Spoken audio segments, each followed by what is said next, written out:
Good morning, everyone. I'd like to thank you all for joining. Uh, Today's webinar is Coffee with Concepts. I hope everybody brought their coffee with them. Is going to be about reviewing portal metrics for tax season. And also at the end, there are some things that I'd like to go over about some of the current trends that we're seeing in regard to emailing campaigns and some of the changes that have been made recently, beginning in the month of February with Google and Yahoo, and some suggestions that we have on how to circumvent some of these changes and what adjustments can be made to emailing campaigns to avoid any hiccups in email sending. So what I'd like to review today is data from payments taken versus email campaigns and how that can show you current trends that are taking place historically and how you can use that data going forward. Reviewing your data for texting campaigns, what was successful, what was not successful, and how that corresponds to your strategies going forward. Identifying trends within the data that you're seeing, and how can I use these metrics to generate revenue. So for all intensive purposes today, I will be using our demo site, and that is our Buffalo Credit Solution site. So on every site now, we've included a metrics page. The statistics for date range for your metrics. We offer you many different options. You can drill it down by day, by month, by quarter, by year, and then you can look at the last 12 months worth of data. So again, this is a demo site. We don't have a lot of data. If you're looking at it on your actual system, you're going to have a significant amount of data depending on the size of the campaigns that you're sending. So what I want to look at today is the statistics on payments taken for the date range of January 1st, 23 through the end of December 31st of 23. Up at the top, we have a high-level overview of how many payments were taken and how many dollars were generated from those payments taken. Scheduled post dates are going to include post dates that were scheduled within that time frame and that actually did run. This was the dollar amount of scheduled post dates. And within this time frame, these were the post dates that were added and the dollar amount of post dates that were added. So if I'm looking at this data and I'm trying to identify what was successful versus what wasn't successful, I really want to focus on the total amount. So you can actually exclude post dates and exclude one-time payments and look at your total payments taken. So when I'm looking at this data, what I'm seeing is a very positive upward trend from June through September. Statistically in our business, we notice that those months of June through September tend to be months where there may be less payments taken. Everything in collection seems to be cyclical. As identified in this data, we didn't have a very successful tax season. But what we did was able to generate revenue through those months that historically are less successful in this industry. So if I'm looking at this from an agency perspective, that's promising data for me. That's data that I really significantly would like to focus on and try to, for lack of a better term, catch lightning in a bottle and repeat that performance. So one of the unique features that we have available to you is that you can hover over the specific month and see the total will populate for you of dollars generated within that month. So if I want to, I want to look at this data and see my most successful month was September of 2023. What did we do during that month that generated more payments than months before previously? Um, the unique features that we have available to you is that you can see the top 10 clients' payments. If there is a specific client that you're looking for data on, you can actually exclude every other client and look just at the success of that particular client. For demo purposes, that doesn't really affect us. However, at an agency level, if you have client reporting or deliverables that are due on performance of one specific line of business, uh, I think it's important to be able to drill down and really focus on the strategy of one client versus another. So what I want to do now is I want to focus on the month of September. So I'm going to come down here and I'm going to look at my data, and I'm going to look only at sent emails for the date range of January through December.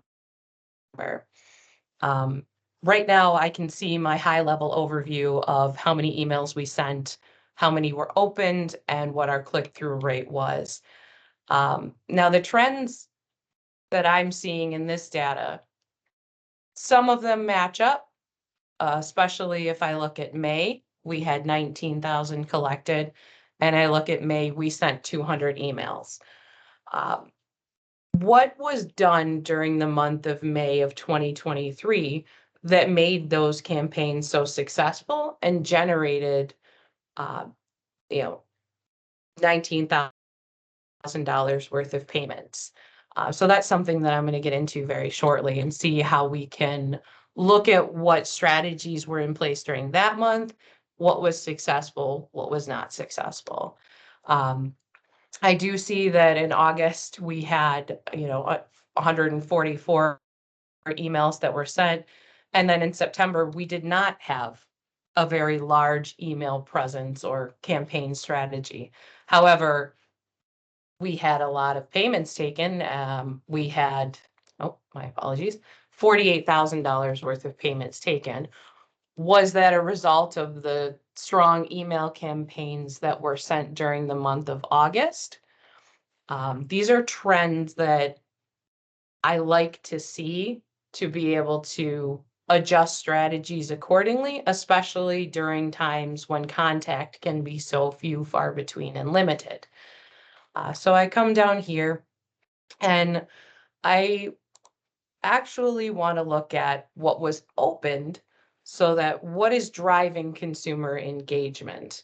Um, what really seems to resonate with consumers that prompted those online payments, and is there a specific campaign and or template that was used that really drove consumer engagement? So if I really want to focus in on the data for May of 2023. So I can actually go in and I can adjust my date range, and I really want to focus on, May through June 1st of 2023. So I see for payments taken on a daily, um, I can see my data for daily payments taken.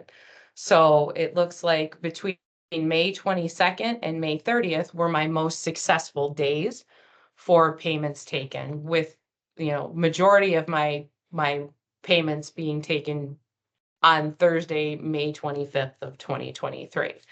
So if I come down to my email campaigns and I look at my sending patterns for the month of May, I was very strong in the beginning of the month, and then I had, some campaigns that were sent during the first 2 weeks of the month, and then the third week of the month, I had another campaign that was very strong. So was my communication in the beginning of the month a direct result of the payment spike that I saw at the end of the month? A trend that stands out to me is consistent communication and consistent correspondence with my consumers is generating those payments at the end of the month. Was there a specific template that I sent? Well, we can go over to your campaigns, all campaigns with metrics, and we can actually filter out to that specific campaign and look to see if there was a, the individual campaign performance that may or may not have generated consumer interest. So we have, again, this is a demo site. There's a lot of testing that we do with this site, but we can start to look at what campaigns were sent and then look at the performance of each campaign. For example, there was a 75% open rate. This campaign was sent on 5/8. I want to go back. I want to look at my email statistics. There were four opens on that specific day, and I had one payment of $100 taken.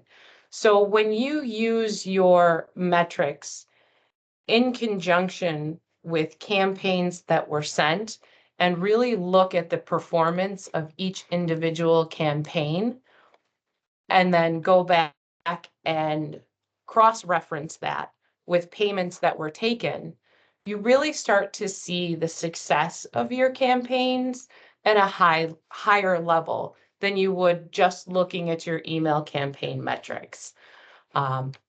If I had a day, for instance, May 25th, where payments were taken in an abundance, I want to go back to my email campaigns all with metrics, and I want to review what was done. What was really successful? Was there a specific template that had a higher open rate than the template before? And how many payments did that actually generate through the website? You want to look at your opens, you want to look at your clicks.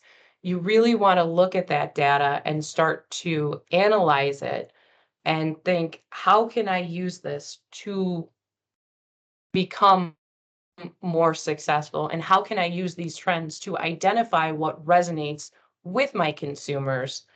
And how can I, repeat that performance going forward? As you load in new business, whether it be monthly, bi-monthly, whatever your schedule for receiving new business is, do I want to reuse those templates? I saw such a positive performance and I received positive feedback in the form of payments from them. That's a successful template. That's a successful strategy. That is something that I want to continue focusing on using. Unfortunately, with this being a demo site, we don't have a lot of text message data, but using your text message performance, if I pull up statistics for last year, I see that in October, we had a strong text message campaign that was sent out, and this is all of our text message activity for the year. Using emailing and texting, if you have both services together, and identifying the data and identifying the trends, again, can also, if you're comparing it to payments taken, identify what strategies were successful for you. Is it a successful strategy for me to send an initial email notifying them of the account's placement, and then within a 7-day period, sending a reminder text saying, hey, we sent you an email. We'd like to let you know, we'd like you to log in and check it. Whatever template you decide, however, you want to word your correspondence. Were those two strategies together successful in generating that revenue that we're hoping from consumers who just want to log in and make the payment at their convenience? I think it's crucial to look at both sides of that coin to see, can I be stronger in my emails? Should I be stronger with text messages? And then, sit down and compare and really analyze the data that's available to you. And again, we can drill this down from 12 months we can look at how was our performance in the last quarter of that specific year. So I think it's important to look at all data points that are available to you and really analyze what was successful. And if you want to look at what text message campaigns were available to you, from your campaign management, you can drill down to all text messaging campaigns and really look at the templates that you are sending. The data that's available through our metrics page compared to your text messaging campaigns, as you see here, and your all email campaigns with metrics. I think having both of them available to you and really looking at the successes, or looking at the failures as well of a particular template, a particular campaign is going to be very important when you're using metrics and when you're using the data available to you to drive strategies and develop those digital strategies that are going to be successful for you and whatever line of business that you're working. If you have a line of business that is not successful with telephone contact, is this line of business particularly successful for digital communications? Is this something that I want to amend my strategies to be stronger in the digital realm, and focus my agent efforts elsewhere, such as follow-ups or other lines of business, when I can rely heavier on a digital strategy for line of business A versus line of business B. I think it's important also to identify trends, and I'll look at last year as well. Are these consumers scheduling post dates or are they scheduling one-time payments? Am I looking to drive client performance for post dates or am I looking to drive client performance for one-time payments? And am I looking to liquidate balance in full or am I looking to get the account started with a one-time payment? What percentage of consumers are actually scheduling post dates? August of 23 was the most successful month for post date scheduled. Was I offering at that time via email or text message the opportunity to pay the balance over a longer period of time? Or was I offering, a settlement that consumers took advantage of that they were able to schedule in multi-part arrangements? This data, I think, is extremely important to look at if you are offering payment plans or if you're not offering payment plans and you're only looking at one-time payments. Which direction do I want to head? What's the best option for the business that I have available to me? And then overlap the data and see which month did I have a success in one-time payments as well as scheduled post dates, and how can I use that strategy that I adapted for that specific month going forward to keep generating that revenue, to keep having those post dates scheduled, to keep liquidating those one-time payments, possibly settlements as well. If I look at, August was my most successful month with scheduled post dates. However, my one-time payments were very low compared to the success of my post dates. What trend am I seeing in this data versus what templates did I send? What strategies did I run from an email and texting perspective that could have contributed to the post date performance versus the one-time payment performance? What trends am I seeing with my consumers that generated so many one-time payments in September versus scheduled post dates? Was I stronger with a settlement campaign? Was I aggressive in sending offers to people? Did I have business that was leaving the office, and I sent them a recall notice letting them know we're offering you a 40% settlement, to prevent your account from leaving our office and get the situation resolved. You know, was that campaign very successful? If I come down and look at September and I look at my email data and I'm just going to drill it down to my opens, well, I didn't have a very successful campaign month for September, but I did in August.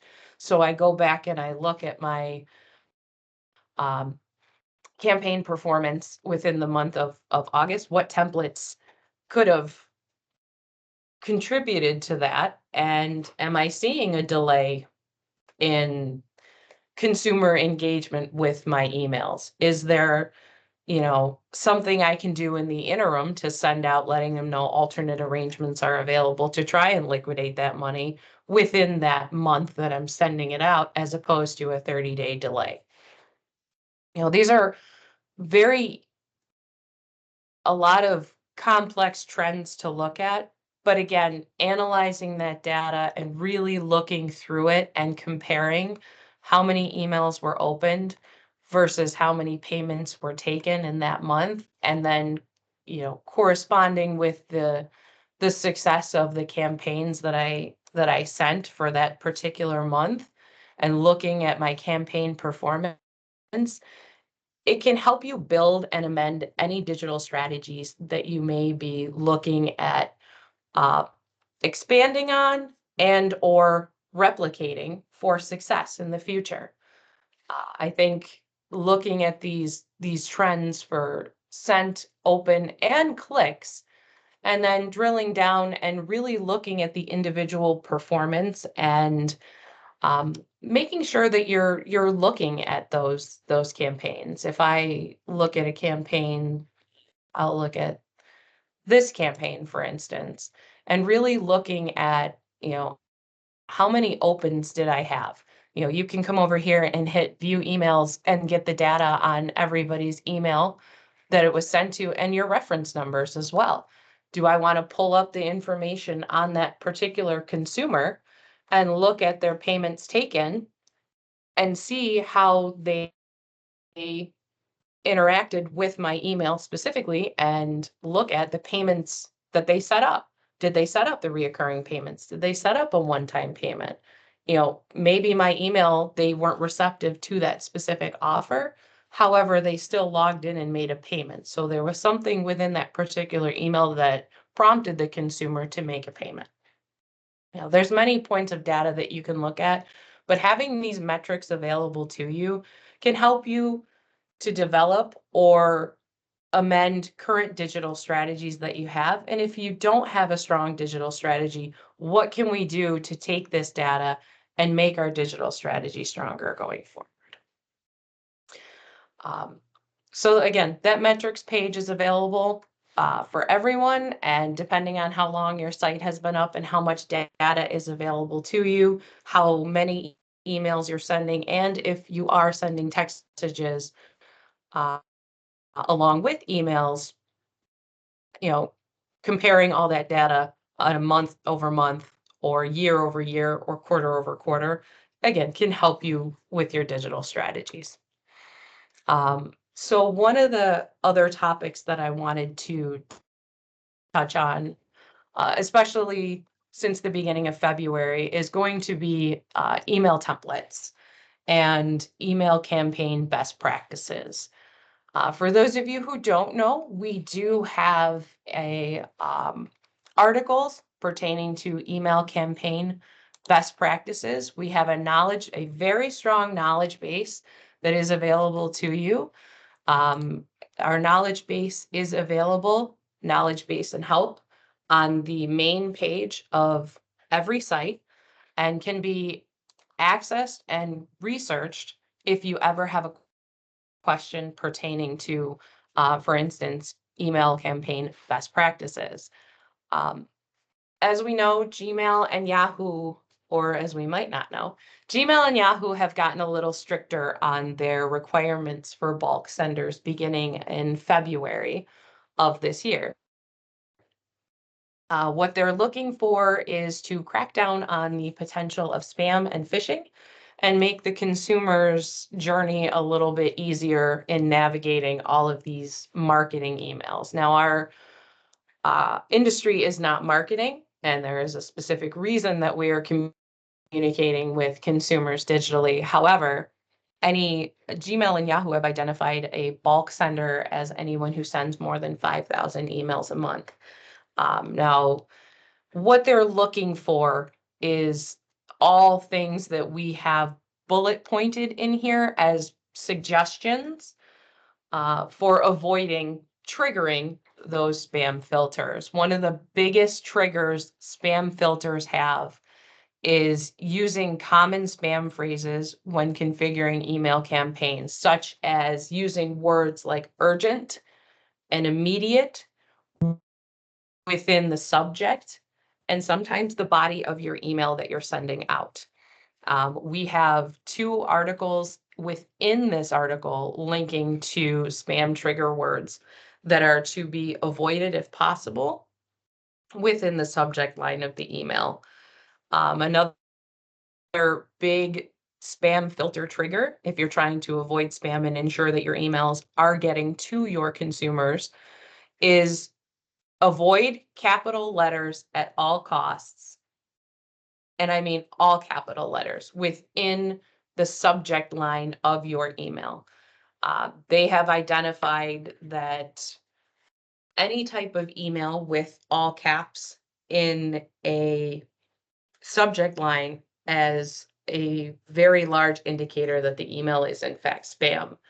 And most consumers will think you're yelling at them, as all capitals in general indicates yelling through digital communications. So it's important to make sure that you do not have all capitals within your email subjects. And for those of you who do include the original creditor within the actual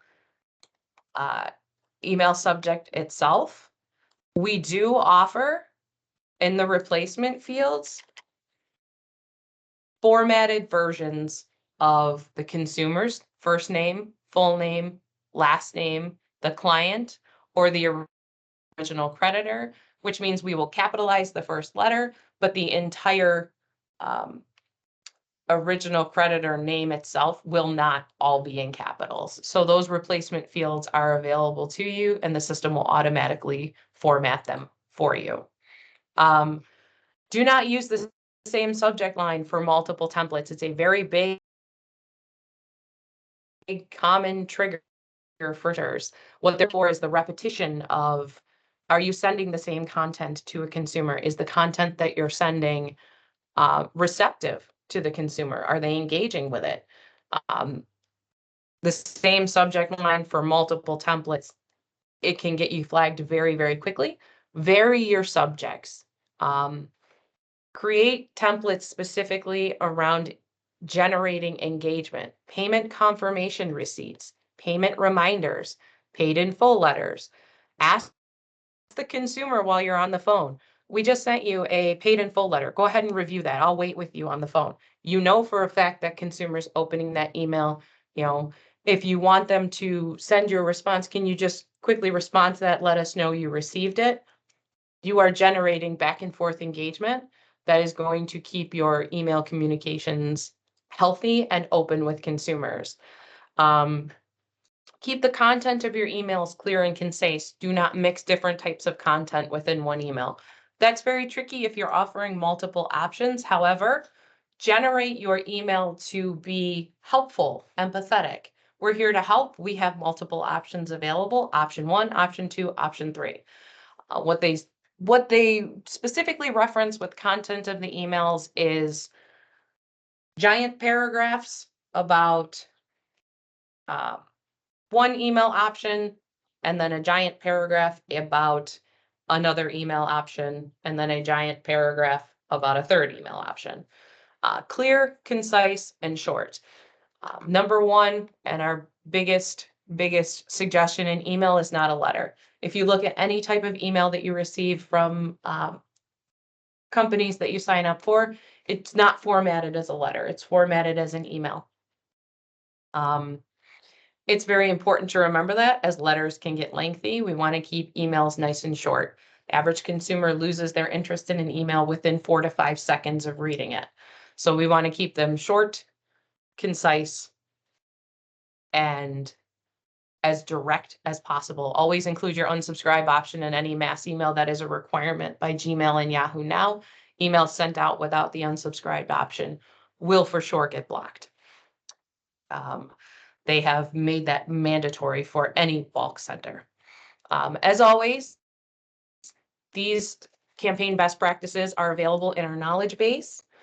And again, our knowledge base is at the bottom, knowledge base and help. You can search and peruse for email campaign best practices, text message campaign best practices, and any other general question you may have, always available in our knowledge base.